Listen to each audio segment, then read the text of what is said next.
Hello guys, good morning सगळ्यांना. तर सकाळी सकाळी सगळं आवरून झालेलं होतं. यांना ड्युटीला आणि हनीला क्लासला पाठवलं. त्याच्यानंतर सगळं घरातलं जे काम असतात ते रोजचे काम असतात ते आवरले. आणि त्याच्यानंतर मग म्हटलं आता केसांना बघितलं तर केसांची वाटच लागलेली आहे, कारण की ना डॅन्ड्रफ खूप जास्त झालेलं होतं. त्याच्यानंतर निघाली होती इथं हनीला घ्यायला जायचं टाईम झालेलं होतं. मग म्हटलं आता चला जावं.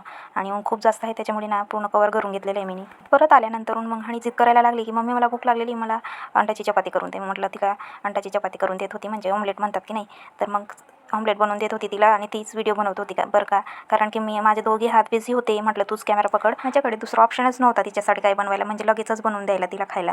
मग म्हटलं चला अंड्याची चपातीच बनवून देते तिला, कारण की तिला आवडतेच. अंडे 2-3 पडलेलेच होते. मग म्हटलं चला अंड्याची चपाती बनवून द्यावं. तर दुसऱ्या साईडला पलटलं तर बघू शकता अंड्याची चपाती नसून ते पापडच झालं होतं. मग आणि हसत होती की मम्मी हे काय बनवून दिलं.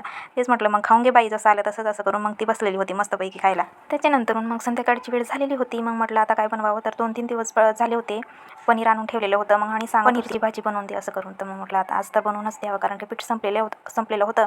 मग तळून बिडून करून आणलेलं होतं अनिच्या पप्पांनी. आणि मग पनीरची भाजी. आणि इथं आणि रुसून बसलेली होती बरं का. तर तिला थोडंसं रागवलं होतं, म्हणून ती रागाने बसलेली होती माझ्याजवळ किचनवर येऊन.